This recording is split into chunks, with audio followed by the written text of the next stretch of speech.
Im Jahr 1952 holt un Deutsche. Archéologe nam un Anton Mortgat, un ton fragment aux années Aufbewahrungskist im British Museum.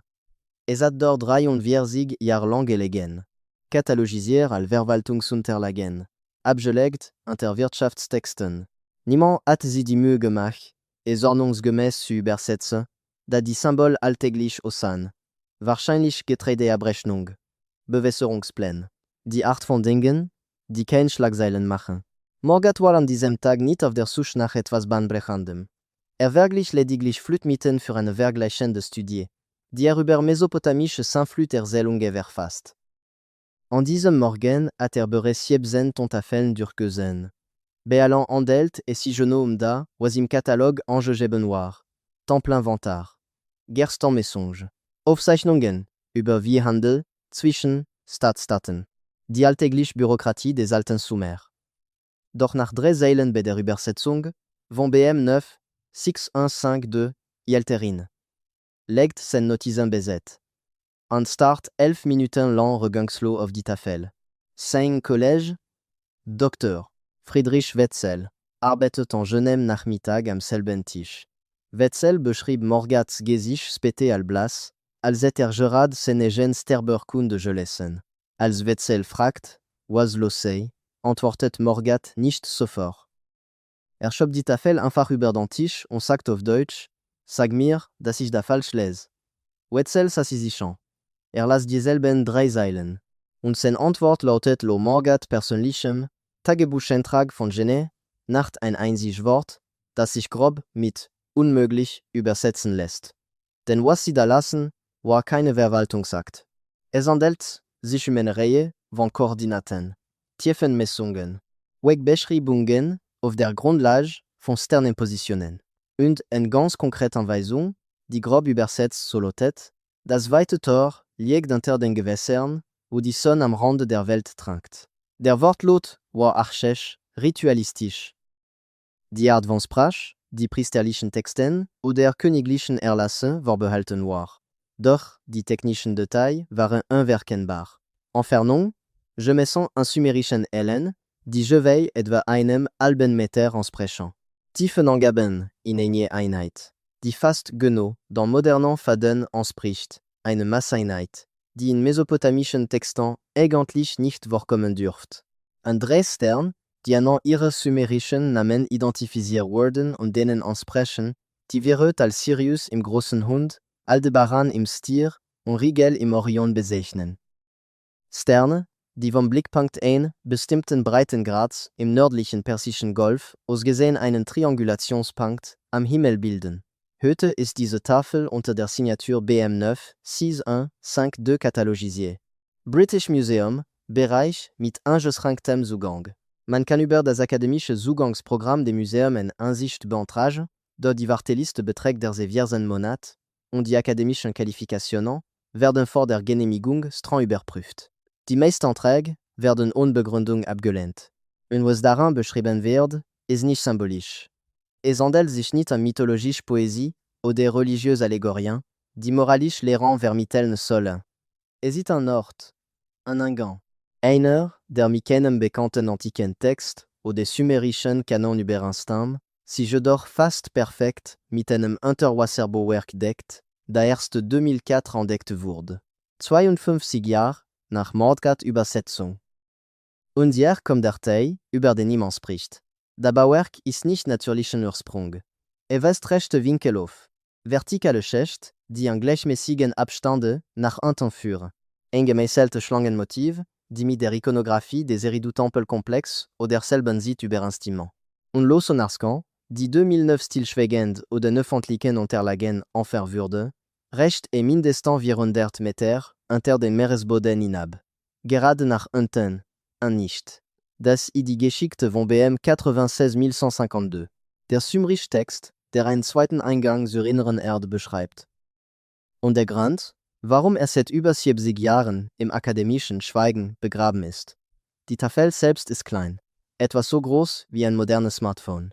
6 cm breit, 9 cm hoch, etwa 1 cm dick, gestellt au gebrauntem Ton, Der Anzeichen en absichtlichen Brennvorgang bei hoher Temperatur auf West, was für Verwaltungsdokumenten gewöhnlich war, für Texte jedoch Standard, die in langfristig, Aufbewahrung, in Tempelarchiven überstehen sollten.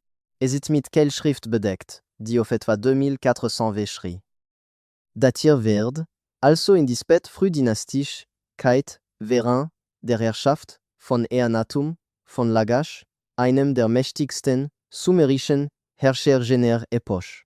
Sie wurde 1909 oder Ruinen des antiken Lagash, im Süden des Irak von einer britischen Expedition unter der Leitung von Ernest de Sarzec ausgegraben, einem französischen Diplomaten und Amateurarchäologen, der 7860 17 Pouces der Region Ausgrabungen durchgeführt hat, damals bargen sie tausend von Fragmenten an der Ausgrabungsstätte. Die Ruinen von Lagash waren eine wahre Fundgrube für Keilschrifttafeln. Bei den meisten handelt es sich um Verträge, Tempelaufzeichnungen, Königslisten, Hymnen an verschiedene Gottheiten, mathematische Übungen und astronomische Beobachtungen, ganz normal, Funde bei sumerischen Ausgrabungen jener Zeit. Allein in dieser Saison katalogisiert die Expedition über 3000 Stück, BM9, 6, 1, 5, 2 wurde zusammen mit 200 anderen Stücken in eine Kiste geworfen, in Sackleinen gewickelt, mit Stroh gepolstert und über Basra nach London verschifft, von dort aus auf dem Landweg zur Mittelmeerküste. Die gesamte Lieferung traf im März 1910 im British Museum ein. Und dann lag sie im Lager. 42 Jahre lang. Unberührt, ungelesen, unbekannt. Die Annahmen waren einfach unnachvollziehbar. Wenn eine Tafel aus einem Verwaltungsgebäude im Tempelbezirk stammte, woher der Großteil der Lagash-Sammlung stammte, dann handelt es sich um Verwaltungsinhalte. Getreidequittungen, Steuerunterlagen, Arbeitseinsätze für Kanalbauprojekt. Niemand hat einen Grund, etwas anderes anzunehmen. Das British Museum verfügt nur über begrenztes Personal und hat tausende unübersetzter Tafeln aus zahlreichen Expeditionen in ganz Mesopotamien. Woran hatten königliche Inschriften, literarische Texte wie der Gilgamesch-Epos, was historische Chronologien offenbaren oder Aufschluss über kulturelle Praktiken geben könnt. Zufällig Fragmente au Temple interne konnten warten. An BM9, 605, wartet tatsächlich. Bis Mordgat sich en Nachmittag im Jahr 1952 langelt und beschloss, en zufällig Tafel oder Lagash-Sammlung zu übersetzen, nur während einer ruhigen Forschungswoche sen sumerische Grammatik aufzufrischen. Was erfand, passt in keine bekannte Kategorie. Die Sprache war formell, rituell, von der Art, die für heilig oder verboten Wissen reserviert war. Nicht die locker bürokratische Kurzschrift, wie man sie in Wirtschaftsdokumenten findet, und nicht die blumige poetische Sprache von Hymnen. Und sie bezog sich auf etwas, das Abzukur genannt wurde. Wörtlich übersetzt bedeutete das Berg des Abgründs oder Tiefquelle. In der sumerischen Mythologie war der Abzu der unterirdische Süßwasser Ozean, in dem Enki, eine der 7 großen Anunnaki-Götter, angeblich lebt und herrscht. Wurde sowohl als physischer Ort, als auch als Reich der Schöpfung beschrieben. Die kosmisch. Quelle alle Fruchtbarkeit, alle Wissen, alle Magie und der Lebenspendant Gewässer, die Flüsse speist. Doch diese Tafel war anders. Sie beschrieb den Abzu nicht als Metapher oder theologisch Konzept. Sie gab Massen. Wegbeschreibungen. Orientierungspunkt, denen man folgen konnte. Eine Route, die man nachher folgen konnte.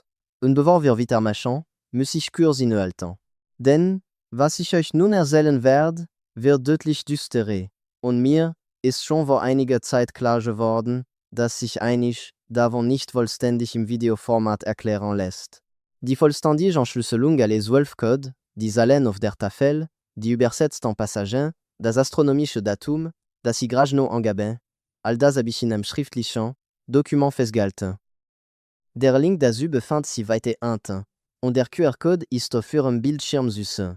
Nun fahren wir fort. Die erste Zeile von BM9 605 de Lotte. Von der großen Stadt Eridu Orez 7 Tage lang bis Ufer, wo das Schilf hoch wächst und das Salzwasser auf das Süßwasser trifft. Das ist der Persische Golf. Genau gesagt die Sumpfgebiet nahe der alten Küstenlinie, aussi das Süßwasser oder Tigris und am Meufra mit am Salzwasser oder am Golf vermischt. Aber hier ist der Haken. Aufgrund des übervirtuosen, Jahren steigenden Meeresspiegels liegt die alte Küstenlinie heute vollständig unter Wasser. Im Jahr 2400 Vichy, verlief die Küstenlinie, etwa 250 km weiter landinwärts als heute. Da bedeutet, da der an der Tafel beschriebene Ort heute tief unter Wasser liegt. Die alten Sumere waren mit diesen Feuchtgebieten besten vertro. Sie erneten Schilf für den Bo, sie fischten dans un Tiefen. Sie kannten den genauen Punkt, an dem Süßwasser auf Salzwasser traf, und betrachteten diese Übergangszonen als heilig. Die Tweetzeil gibt eine Position relativ südreisternen an, wenn die Schulter des Jäger, der Boulogne und der große Hund an der Stelle, wo Erde und Himmel sich treffen, in einer Linie stehen, befanden sie dort à tort. Moderne Astronomen haben diese Beschreibungen abgeglichen. Die Schulter des Jäger ist beteiliget im Sternbild Orion, einer der hellsten Sterne am Nachthimmel. Der Boulogne ist Aldebaran im Stier, ein Wetter marquante Rotarise. Der große Hund besitzt sich auf Sirius, den hellsten von der Erde aus siegbaren Stern im Sternbild großer Hund. Wenn man die Ausrichtung dieser drei Sterne so darstellt, wie sie im Jahr 2400 v. Maintenant, vom Persischen Golf gesehen worden wäre, unter Berücksichtigung von 4000 Jahren Präzession, an den Punkt am Horizont berechnet, an dem sich ihre Positionen schneiden, erhält man einen ganz bestimmten Ort, etwa 37 Kilometer vor der Küste des heutigen Kuwait. In einer Tiefe, die mit modernen Vermessungen der Meeresbodentopographie oder 990 Jahre über Instant. Die dritte ist die Enchedande. Dort, wo der Meeresboden abfällt, liegt der Tor vers Borgen unter 17 faden grünem Wasser. Die steinerne Schlange markiert den Abstieg. Wer den Weg sucht, muss tauschen, wenn der Mond nicht scheint und beherrscht. 17 faden entsprechen etwa 31 Metern. Und im Jahr 2004 untersucht ein Team von Meeresarchäologen der Universität Kuwait, d'Ajebi, mit einem Seitensichtsonar, im Rahmen ein völlig anderes Projekt. Sie kartierten alte Handelsrouten, suchten nach Schiffswracks, nach Keramikfragmenten, nach Hinweisen auf den Handel zwischen Mesopotamien und dem Industal in der Bronzezeit. Und sie fanden etwas, das in keine dieser Kategorien passt. Ein massives Steingebilde, 34 Meter unter der Wasseroberfläche, geformt wie eine Stufenpyramide, nur umgekehrt. Es sank sich in den Meeresboden hinab, anstatt sich darüber zu erheben. Mit einer scheinbar engravierten Schlange, über 2 Meter lang, die sich etwas wickelt, da wie ein Eingangsschacht in der Mitte des Bauwerks aussah. Das Bauwerk wurde mit Unterwasserkamera auf verschiedenen Blickwinkeln fotografiert. Es wurden dreidimensionale Sonarkarten erstellt, die genaue Abmessungen des Bauwerks zeigten. Aus dem umgebenden Sediment wurden Kernproben entnommen, eine Datierung vorzunehmen. Und die Ergebnisse waren schockierend. Der Stein stand nicht in der Region. Es handelt sich Granit. Die nächstgelegenen Granitsteine Brüch liegen über 600 Kilometer entfernt im Zagros-Gebirge. Je m'en advor über virtuosen, Jaren massiv Steinblöcke über diese Entfernung transportiert und dieses Bauwerk entweder unter Wasser mit Techniken errichtet, die wir nie verstehen, oder en Land, bevor der Meeresspiegel anstieg und es überflutet. Das Bauwerk wurde offiziell beim Kuwaitischen Amt für Altertümer registriert. Erste Berichte wurden bei den zuständigen Ministerien eingereicht. Forschungsarbeiten wurden verfasst. Und dann geschah etwas Seltsames. Innerhalb von 2 Wochen wurde die gesamte Stadt unter den Schutzgesetzen für maritim Kulturerbe gestellt. Weitere Tauchungen wurden nicht mehr genehmigt. Die Daten wurden aus der öffentlichen archäologischen Datenbank entfernt. Die Finanzierung des Forschungsteams wurde ohne Erklärung gestrichen. Und der leitende Archäologe, Dr.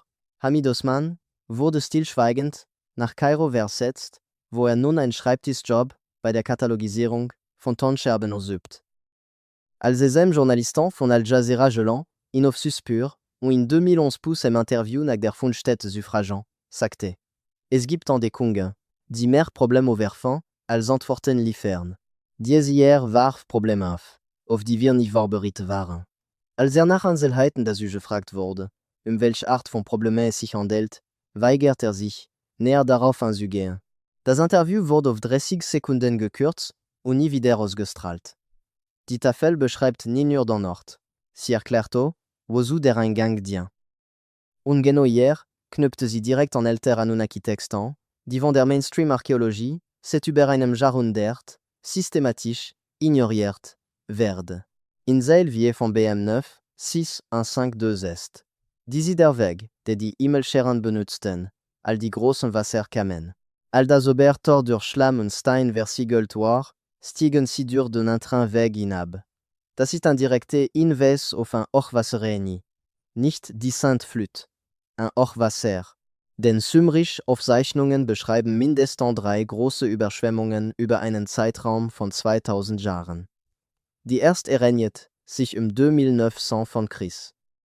Und ist in der sumerischen Königsliste, all der Zeitpunkt dokumentiert, all der Königtum hinweggefegt wurde und der neu vom Himmel herabgesandt werden müsste. Die zweite ereignete sich 2600 Wäschre und wird in mehreren Wirtschaftstexten all katastrophale Verlust von Ackerland erwähnt, der den Handel für eine ganze Generation lahmlegt. Und die katastrophale Flü, die in der Eridu-Genesis beschrieben und später im Gilgamesch-Epos aufgegriffen wurde, wird auf etwa 2350 w chez Datier, doch der Schlüsselbegriff hier ist Obertor. Diese Tafel setzt voraus, dass der Leser bereits im ersten Eingang weiß, einem Optor. Das bedeutet, dass es weitere Texte gibt, ältere Texte, die beschreiben. Und die gibt es tatsächlich. Im Jahr 1876 übersetzte George Smith vom British Museum ein Fragment, das als Eridu-Genesis bekannt ist. Es ist eine der ältesten Schöpfungsmythen der Menschheitsgeschichte. Ist mindestens 1000 Jahre älter als die biblische Sintflut-Geschichte, möglicherweise sogar noch älter, je nachdem, wie man die mündlichen Überlieferungen datiert, die dem schriftlichen Text vorausgingen. Darin wird beschrieben, wie die Anunnaki vom Himmel herabkamen und ihre erste Stadt in Eridu gründeten, das archäologischen Funden zufolge eine der ältesten kontinuierlich bewohnten Siedlungen in Mesopotamien ist mindestens bis ein Jahr 5400 w. Zurückreicht, möglicherweise sogar noch früher. Doch es gibt eine Seile in der Eridu-Genesis, die in wissenschaftlichen Übersetzungen meist übergangen oder als mythologische Ausmückung abgetan wird. Da heißt es, sie öffnete den Weg unterhalb des Fundamenbergs und richtete ihre Behausung an dem Ort, an dem Wasser und Erde voneinander treffen, wo kein Licht der Sonne hinkommt. Das ist kein metaphorisch, Welt oder ein poetisch Beschreibung des Todes. Das ist die Beschreibung in physischen, unterirdischen Lebensraum, unter der Erde, zugänglich durch einen bestimmten Eingang, absichtlich zum Wohnen errichtet. Und der Fundamentberg in der sumerischen Kosmologie basiert sich auf den Achsenpunkt der Welt. Der Ort, an der sich Himmel, Erde und der Abzug kreuzen. Einige Wissenschaftler glauben, dass sie die auf die große Zikurat in Eridu besi, die als Haus des Grundwasserleiters bezeichnet wurde. Andere halten es für ein mythologisches Konzept ohne physischen Bezugspunkt. Nimmt man den Text jedoch wörtlich, beschreibt er einen Berg oder ein erhöhtes Bauwerk mit einem Eingang, der hinab in ein Reich führt, das unterhalb des Bodenniveaux existiert, an einem Ort, en dans Wasser und feste Erde, süßament fließend. Die derzeitige wissenschaftliche Interpretation lautet, dass es sich hierbei eine poetische Umschreibung für ein Tempel handelt, der über einem heiligen Brunnen oder einem tiefen Brunnensystem errichtet wurde, das zur rituellen Reinigung dient. Die Sumerer waren brillante Wasserbauingenieurs. Sie boten ausgedehnte Kanalsysteme, ausgeklügelte Bewässerungsnetz und Brunnen, die mit beeindruckender Präzision unterirdische Grundwasserleiter ansappten.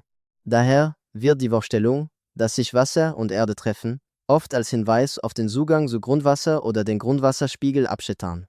Doch hier liegt das Problem mit dieser Interpretation.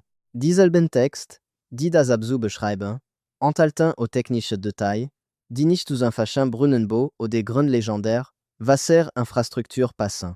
Lüftungsschächte, die Luft von oben herabführen, ohne Öffnungen zum Himmel zu haben. Wasserkanäle, die nach dem Willen der Stein aufwärts und abwärts fließen, was auf Pumpmechanismen oder Drucksystem eindeuten. Lichtquellen, die ohne Flamme brennen und keinen Brennstoff verbrauchen, was nach einer Art künstlicher Beleuchtung klingt.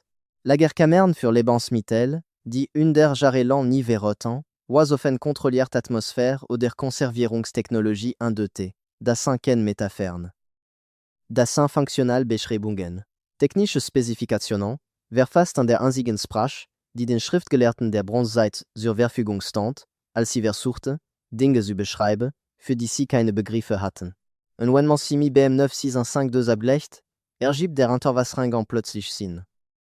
Denn wenn es irgendwo ein Land, ein Haupt gibt, einen Ort, der bei einer katastrophalen Überschwemmung durch Schlamm und Stein versiegelt werden könnte, wenn sich Sedimentschichten verschieben und Bodenverflüssigung ganz Bauwerk unter meterhohen Trümmermassen begräbt, dann wäre ein sekundärer Eingang durch ein Unterwasserlegende, Bauwerk, eine logische Sicherheitsvorkehrung, ein Ausweichweg, Ein- und Ausgang, der nicht durch Katastrophen an der Oberfläche blockiert werden könnte.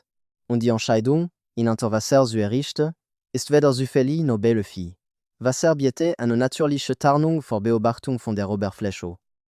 Der Druck in der Tiefe wäre in der eine zufällige Erkundung ohne spezielle Ausrüstung. Und in der Antike war der Erfindung der modernen Tourtechnik varal unterhalb von 30 Metern praktisch unerreichbar. Da bedeutet, dass der Genige, der diesen Eingang erbot, wusste, dass über Jahrtausende hinweg verborgen und unzugänglich bleiben würde. Wie die menschliche Technologie so fortgeschritten war, da wir ihn erreichen konnten. Nun gibt es eine Theorie, die seit 970 Jahren in Randkreisen der Archäologie kursiert. Sie wurde erstmal von einem französischen Forscher namens Jacques Bergier aufgestellt, der argumentiert, dass bestimmte antike Städte auf der ganzen Welt kein isolierten Monumente der zufälligen religiösen Bauwerke seien, sondern Zugangspunkte zu einem globalen Netzwerk aus unterirdischen Tunnels und Kammern. Nennt sie Gateways. Und behauptet, dass sie lange vor der bekannten Zivilisation erbo worden sei, möglicherweise von einer Kultur oder Zeit vor der Sintflut, die über fortgeschrittene Kenntnisse in Geologie, Bauingenieurwesen und planetarischer Vermessung verfügt. Bergier starb 1978 unter Umständen, die nie vollständig aufgeklärt wurden. Sein Auto stürzte 3 Uhr morgens in einer klaren Nacht im ländlichen Frankreich von einer Brücke. Kein Bremsspuren, kein Sägen. An den Trümmern wurde kein technischer Defekt festgestellt. Die offizielle Feststellung lautet, Unfalltod aufgrund Fahrfehler, doch Kollegen wiesen darauf hin, dass Bergier ein erfahrener Fahrer war, der diese bestimmte Straßen und auswendig gekannt, da sie schon 100 Mal befahren hat. Seine Forschungsnotizen würden innerhalb weniger Stunden nach seinem Tod von den französischen Behörden beschlagnahmt, wobei offiziell Bedenken hinsichtlich der Nationalsicherheit im Zusammenhang mit nicht näher bezeichneten sensiblen Informationen angeführt wurden. Sie wurden weder der Öffentlichkeit noch akademischen Einrichtungen jemals zugänglich gemacht. Doch vor seinem Tod veröffentlichte eine Liste potenzieller Zugangspunkte in eine limitierte Auflage erscheinenden wissenschaftlichen Zeitschrift namens Cahiers de l'inexpliqué, die aus private Sammlungen kaum noch zu finden ist. 6 Ort vertell über 5 Kontinente. Und eine davon, aufgeführt unter dem Codenamen Serpents d'Or, wurde als versunken Ruine im nördlichen Persischen Golf beschrieben, die nur in großer Tiefe zugänglich ist und durch eine Schlangenikonographie gekennzeichnet ist, die mit der mesopotamischen religiösen Symbolik übereinstimmt. 30 Jahre bevor das Bauwerk 2004 offiziell per Sonar entdeckt wurde. Woher wusste Bergier das also? In private Korrespondenz mit Kollegen behauptete, Zugang zu einer privaten Sammlung sumerischer Tafeln zu haben, die in den 9-0 Jahren während der britischen Mandatszeit oder im Irak geschmuggelt worden waren, zu einer Zeit, als die Aufsicht über archäologische Stätten minimal war und der Schwarzmarkt für Antiquitäten floriert. Tafeln, die nie offiziell katalogisiert wurde, nie von akademischen Einrichtungen übersetzt wurde. Verkauft en Volaband europäische Sammler, die keine Ahnung hatten, was sie kauften, und einfach nur antike Artefakte für ihre persönlichen Sammlungen wollten. Bergier sagt, habe Fotos von mindestens 4 Tafeln gesehen, die unterirdische Netzwerk wie en Detail beschrieben. Darunter eine, die einen Eingang unter dem grünen Wasser angab. wo die Schlange im nördlichen Meer schläft. Dass sie fast wortwörtlich da, was BM 96152 besagt. Und wenn Berger geschickte wahr ist, bedeutet da, dass noch mehr Tafeln gibt, mehr Beschreibungen, mehr Anweisungen. Sie befanden sich in privaten Tresoren und Nachlasssammlungen in ganz Europa, der Mainstream-Wissenschaft völlig unbekannt. Bevor wir zum nächsten Code übergehen, halten Sie bitte ein. Moment 1. Was Sie gerade über die Tief- und die Temperaturanomalie gehört haben, in der Teil der Alverander. Aber es ergibt nur Sinn, wenn man neben der ursprünglichen sumerischen Notation schriftlich sieht. Die Tiefenmessung der Temperaturunterschied. All da fanden Sie ein demnächst verlinkte Dokument. Nehmen Sie sich jetzt 5 Sekunden Zeit, rufen Sie es auf und kommen Sie dann zurück. Denn was als nächstes kommt, baut direkt darauf auf. Der Link steht in der Beschreibung. Der QR-Code ist auf Ihrem Bildschirm zu sehen. Kommen wir zurück zu dem Bauwerk selbst. Dem, da 2004 entdeckt und dann sofort unter Geheimhaltungsstufe der Regierung abgeriegelt wurde. Den wenigen Daten zufolge, die vor der Versiegelung der Städte durchgesickert sind, zeigten die Sonascan eine gestufte Pyramidenbasis, die an ihrem Fundament etwa 60 Meter breit war. Sie fällt envier deutlich voneinander 30 Stufen ab, die jeweils etwa 3 Meter hoch sind. Jede Stufe ist mit Symbolen versiert, die mit bekannten sumerischen Glyphen für Wasser, Abstieg sowie heilig oder Verboten übereinstimmen. In der Mitte der Basis befindet sich ein Schacht, kreisförmig, mit einem Durchmesser von etwa 12 Metern. Der Schacht wurde mit durchdringendem Sonar bis zu einer Tiefe von 430 Metern gescannt, bevor das Sonarsignal übersät wurde, noch genau auswerten zu können. Das ist tief. Tiefer als jet bekannt Antik-Bauwerk. Die Großpyramide von Gizeh reicht etwa 30 Meter unter die Erdoberfläche bis zu ihrer unterirdischen Kammer. Der tiefste Gemal, entdeckt Antik-Minenschacht in Österreich, reicht etwa 200 Meter in die Tiefe. Dieses Bauwerk reicht mindestens doppelt so tief. Das Team schätzt, dass der Schacht in dieser Tiefe entweder in festem Grundstein endet oder sich in ein natürliches Höhlensystem fortsetzt, das noch tiefer reicht. Doch hier kommt der seltsame Aspekt, der im ursprünglichen Forschungsbericht hervorgehoben wurde. Die Wassertemperatur rund den Schacht wird 3 Grad Celsius höher gemessen als am umgebenden Meeresboden in derselben Tiefe. Das ist bemerkenswert. In einer Tiefe von 34 Metern im Persischen Golf sollte die Wassertemperatur relativ stabil und gleichmäßig sein und ein ganz Jahr über zwischen 18 und 20 Grad Celsius schwanken. Schwankungen von auch nur einem Grad deuten normalerweise auf geothermische Quellen, vulkanische Aktivität unter Wasser oder andere bedeutende geologische Merkmale n. Doch in diesem speziellen Gebiet sind keine geologischen Merkmale bekannt, die eine thermische Anomalie von 3 Grad erklären könnten. Keine Verwerfungslinien, keine vulkanische Aktivität, keine hydrothermalen Quellen, die in irgendeine geologische Untersuchung dokumentiert sind. Das bedeutet, dass es entweder eine entdeckte Wärmequelle tief, unter dem Meeresboden gibt oder dass etwas im Inneren des Schachts selbst Wärmeenergie erzeugt. Dr. Osman, der Archäologe, der nach der Entdeckung versetzt wurde, gab ein Interview, bevor den Kontakt zur Presse gänzlich abbrach. In diesem Interview mit einem irakischen Kulturmagazin wurde direkt gefragt, ob glaube, dass es sich bei dem Bauwerk ein Grab handelt, ähnlich den versunkenen Grabkammern vor der Küste Alexandrias oder einen Tempel, deren Land errichtet und später durch den Anstieg des Meeresspiegel überflutet worden sei. Antwortet, weder noch. Es ist funktionsfähig.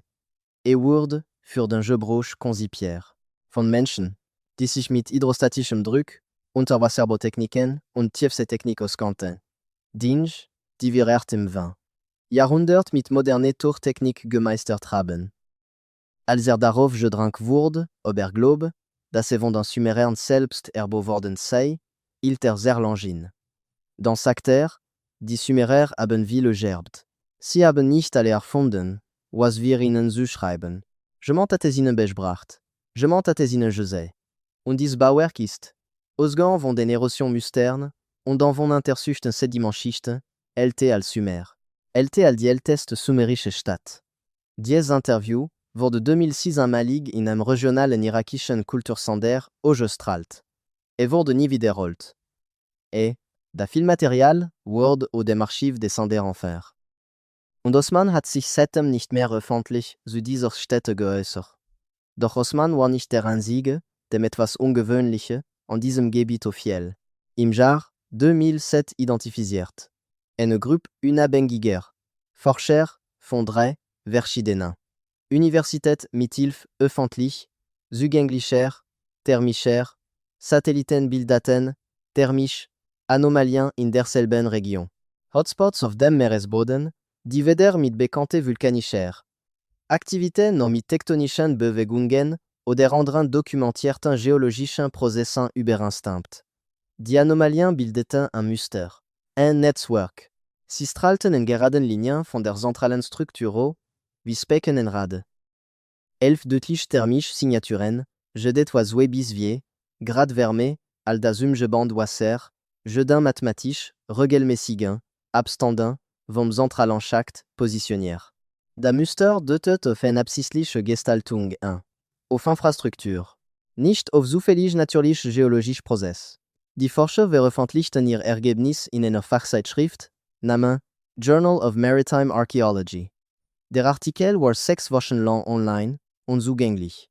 Dann wurde er ohne Erklärung zurückgezogen. Den Forschern wurde mitgeteilt, dass ihre Methodik fehlerhaft sei und ihre Schlussfolgerung durch die Daten nicht gestützt wurde. Wurden jedoch keine konkreten Fehler genannt. Fand kein Peer Review verfahren statt, die angeblichen Mangel zu identifizieren. Nur ein pauschale Rückzug. Und als sie versuchten, eine überarbeitete Fassung einzureichen, in der sie auf die vermuteten Bedenken eingingen, lehnte die Zeitschrift, an die sie sich wandten, diese ohne Begutachtung ab. Ein Redakteur, der unter der Bedingung der Anonymität gegenüber einem Wissenschaftsjournalismus-Blog sprach, sagt, gebe Themen, die man nicht anspricht. Nicht, weil sie wissenschaftlich ungültig oder methodisch unsolid seien, sondern weil sie nicht sicher seien. Weil sie die Aufmerksamkeit von Menschen auf sich ziehen, die nicht wollen, dass Aufmerksamkeit auf sie gelenkt wird. Sprechen wir nun darüber, was l'OBM 9652 geschieht, wenn man den Schacht tatsächlich betritt. Denn die Tafel gibt nicht nur Wegbeschreibungen, sie enthält auch Warnungen und Anweisungen, Protokoll. In Zeile 7 heißt es, diejenigen, die ohne Erlaubnis der Himmelscheren antreten, werden nur Dunkelheit und Stil vorfinden. Der Weg wird von denen bewahrt, die nicht altern. Das ist ein direkter Hinweis auf Wächter, nicht menschliche Wesen, die in sumerischen Texten durchweg als Diener oder Wächter der Anunnaki erwähnt werden. In manchen Texten werden sie Igigi genannt. Sie werden als Wesen beschrieben, die Arbeit verrichten, übereilige Städten wachen und den Willen der Götter durchsetzen. Doch hier ist das entscheidende Detail, das oft übersehen wird. Die Tafel besagt, dass die Wächter nicht altern. Nicht, dass sie unsterblich wären. Nicht, dass sie selbst Götter wären. Nur, dass sie nicht altern. Was bedeuten könnte, biologisch konstruiert, künstlich konstrukt. Oder etwas ganz anderes, für das die alten Sumerer keine Wort oder Konzepte hatten. Zeilart beschreibt ein konkret Ritual für ein sichere Durchreise. Dabei muss man an der Schwelle des Eingang dreimal den Namen Ankis en Ruffin en Opfergabe oren Salz oder dem ersten Meer darbringen, womit wahrscheinlich Salz gemeint ist, der weder verarbeitet noch mit anderen Mineralien vermischt wurde, und einen Stein mit sich führen, in dem das Zeichen der Schlange, das Symbol Enkis, eingraviert ist. Der Stein muss an die Link. Handgenommen an das Herz gehalten werden, vermutlich als eine Art Identifikation oder Authentifizierungszeichen. Ohne die Einhaltung dieser spezifischen Vorschriften, so an die Tafel, wird sich der Weg wenden, wird die Luft versiegen und der Besucher wird hinabgeführt, die Wurzeln der Welt zu nähern. Das ist kein poetisch, sprach oder religiös Metapher. Es ist die Beschreibung einer mechanischen Fall oder ein automatisiert Verteidigungssystem, das durch unbefügte Betreten ausgelöst werden konnte. Der Weg wird sich wenden, doté auf einen physischen Mechanismus in, sich drehend Gang. Irrwege, Türen, die sich verschließen. Die Luft wird versiegen, doté auf eine kontrollierte Atmosphäre in.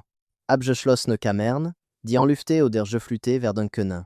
Und der Ausdruck, die Wurzeln der Welt zu nähren, taucht in anderen sumerischen Texten als Hinweis auf ein organisches Netzwerk unter der Erde auf. Etwas Lebendige, etwas Unermessliche, etwas Ungrige.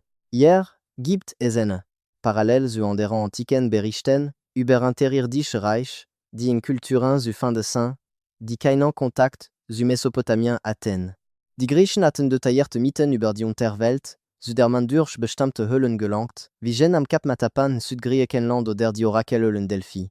Die Tibeter sprachen von Agartha, einem unterirdischen Königreich, auch entwickelter Wesen, das durch verborgene Gänge im Himalaya zu erreichen war. Die Hopi in Nordamerika beschrieben das Volk der Ameisen, das ihre Vorfahren während zweier frühere Weltuntergang verursacht durch Feuer und Eis in unterirdischen Städten beschützt.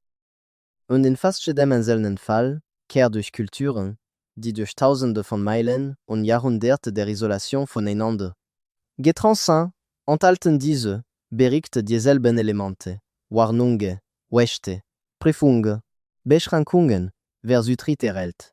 Da legt nahe, dass diese Ort, sollten sie real sein, sollten sie tatsächlich existieren, so konzipiert würde, dass der Zugang kontrolliert ist. Nicht für jedermann zugänglich. Kein öffentlichen Raum. Verbalten für diejenigen, die die richtigen Protokoll kannten, die über die korrekten Berechtigungsnachweise verfügten oder die richtigen genetischen Marker trugen. Nun gibt es einen Forscher namens Dr. Michael Heiser, der vor seinem Tod im Jahr 2023 über 2 lang sumerisch, Theologie und vergleichende Religion des Alten Orients studiert. Argumentiert während seiner gesamten Karriere, das Viel, was moderne Wissenschaftler, als Mythologie oder religiöse Symbolik interpretiert, tatsächlich der Versuch der Menschen, der Antike war, real Erenis und real Wesen, mithilfe des ihnen zur Verfügung stehenden, äußerst begrenzten Begriffsapparat zu beschreiben. Wies darauf in das sumerisch Text bei der Beschreibung der Technologie der Anunnaki unglaublich konkret und consiste sein. Fluggerät namens Shems, die große Entfernungen zurücklegen konnten. Waffen, die wie die Sonne brannten und die Erde über Generationen hinweg versand und vergiftet zurückließen.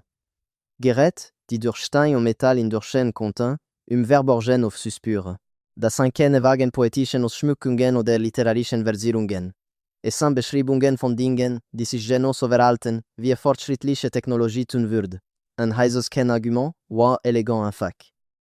Wenn die Anunnaki Realwesen waren, seien es außerirdische Besuche oder überlebende in hochentwickelten menschlichen Zivilisation vor der Sintflut, und wenn sie über Technologie verfügten, die weit über das hinausging, was Menschen der Bronzezeit verstanden, dann würden die von ihnen errichteten Bauwerke diese technologischen Fähigkeiten widerspiegeln.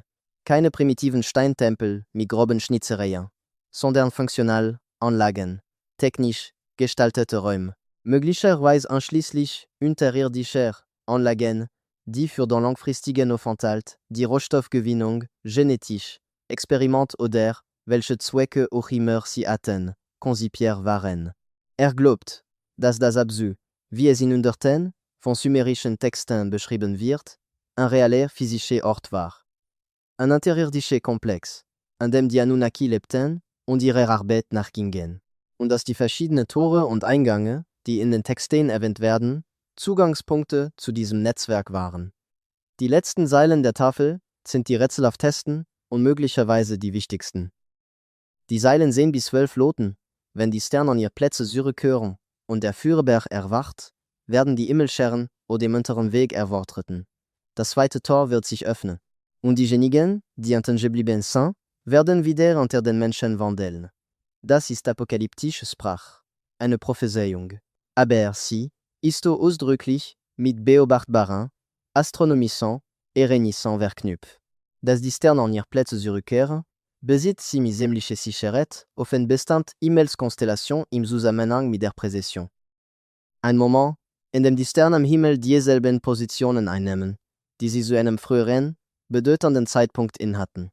Der Feuerberg könnte ein vulkanisches Ereignis sein, vielleicht der Berg Ararat in der Osttürkei, oder ein der Vulkanketten im Zagros-Gebirge, die an der überlieferten Geschichte mehrfach katastrophal ausgebrochen sind. Und da Hervortreten der Himmelscheren oder dem Terrainweg, das ist kein symbolisch Auferstehung oder metaphorisch Wiedergeburt. Das ist eine physische Rückkehr. Wesen, die oder dem Untergrund hervortreten, durch das Weittor. Das unter dem Wasser. Die sumerische Astronomie war für ihre Zeit unglaublich fortschrittlich. Vielleicht sogar verdächtig fortschrittlich. Sie verstand die Präzision, da l'ensemble schwanken der Erdachse, da das führt, dass sie die Position der Sterne über Jahrtausend den Weg allmählich verschiebt. Sie verfolgte sie akribisch. Hielten sie in astronomischen Tagebüchern fest und boten ihr Gesamtkalendersystem darauf auf. Un vollständige Präzisionszyklus dauert etwa 26.000 Jahre. Aber Ägypte, kleinere Zyklen innerhalb dieser größeren Muster. Knotenpunkt. Punkt, en donnant sie bestimmte Konstellationen, invorer se baren, abstanden, wiederholen. Een enige forche globin, da die sumere vorer sage, in ihr Text verschlüsselt habe. Konkrete Daten. En donnant bestimmte kosmische Bedingungen wiederkehren würden, und damit Ereignis oder Veränderungen auslösen würden, die sie beschrieben. Da bedeutet, wenn BM 9615 tatsächlich eine Art Rückkehr vorhersagt, könnte es einen konkreten Zeitrahmen angeben. Nicht vage. Nicht irgendwann in ferne Zukunft. Sondern ein berechenbares Datum, das auf Sternpositionen basiert und rückverfolgt werden kann. Was uns in die Gegenwart führt.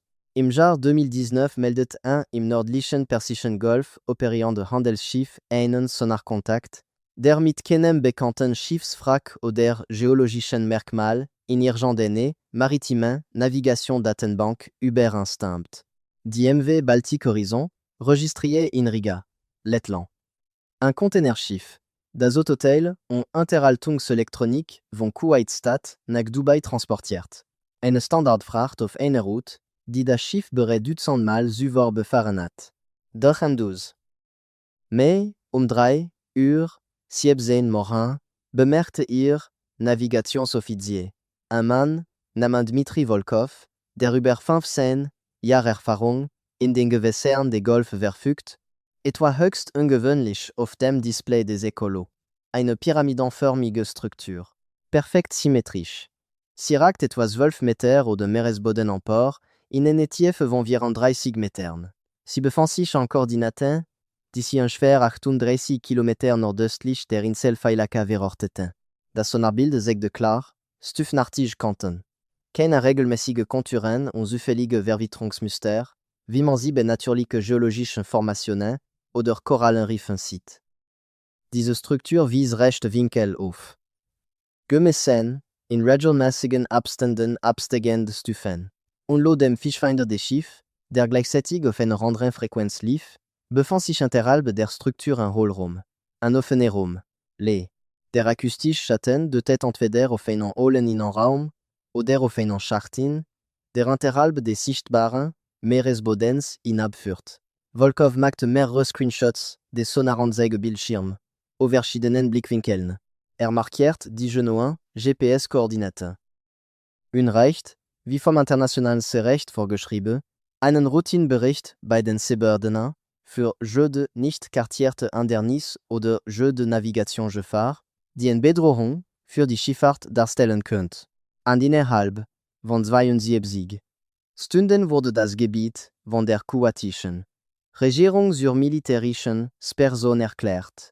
Der Öffentlichkeit wurde keine Erklärung gegeben. Wurde keine Presseerklärung veröffentlicht.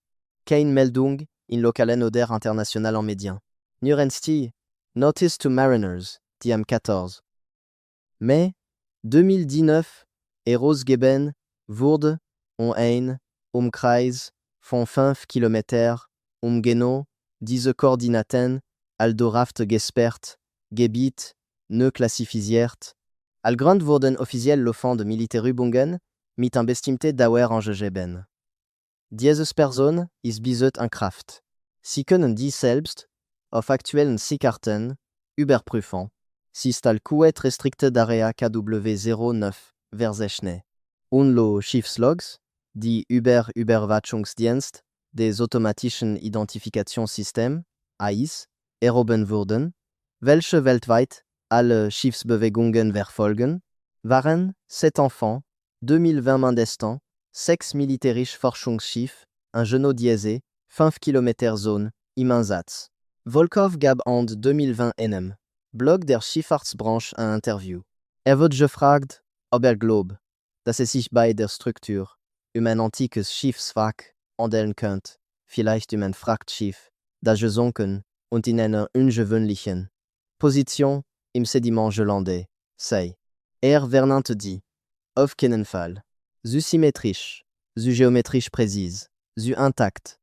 Schiffswracks weisen auf Prallschäden, strukturell Einsturz und Trümmerfelder auf, die im Lauf der Zeit von den Strömungen verströmt wurden. Das IRSA construire au. Absichtlich platziert.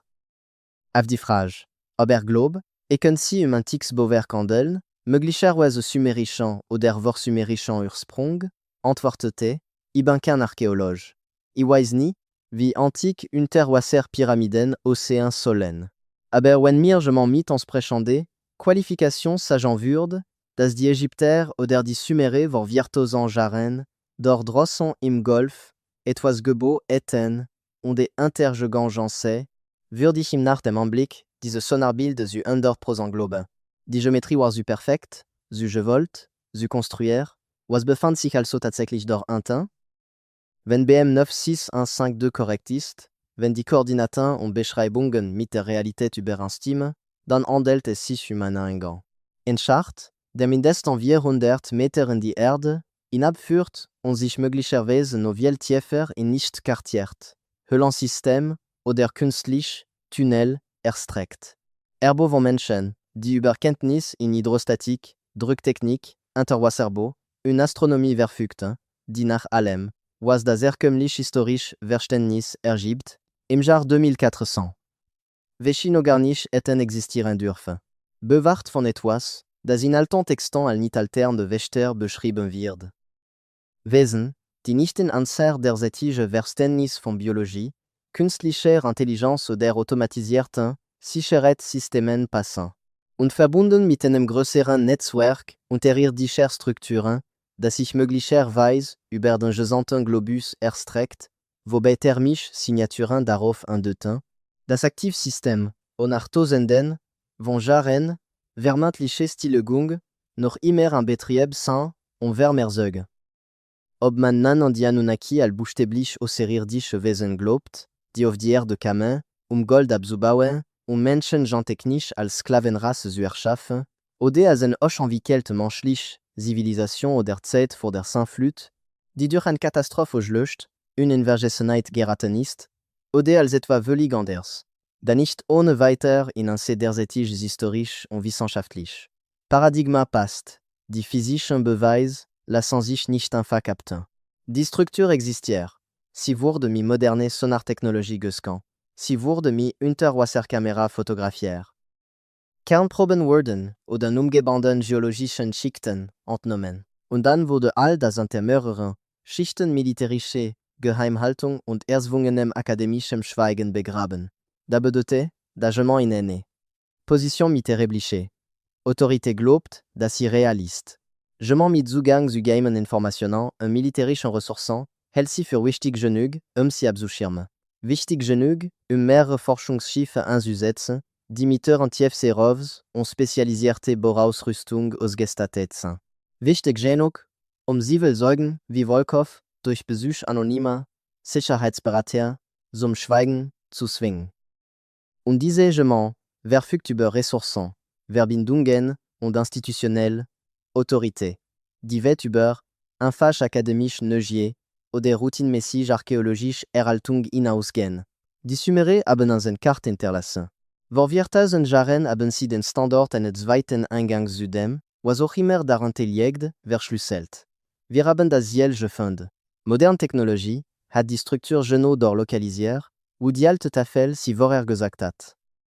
Der Eingang ist dort, gekennzeichnet durch eine Steinschlange, environ 30 Meter Tiefe, nur 3 Meter entfernt des Siebsenfaden, die in einem Text angegeben sind, der verfasst wurde, als die Bronzezeit noch in den Kinderschuhen steckt. Dann bleibt nur noch die Frage, ob die Menschheit als Ganzes mutig genug ist, Antworten darauf zu fordern, was am Grund dieses Schachts auf ein Wartet. Oder ob wir gemeinsam zulassen werden, dass sie vergraben, geheim gehalten und vergessen bleibt. Wie so viele andere bekommen Wahrheiten, in den dunklen Gewässern, in denen die Schlange schläft.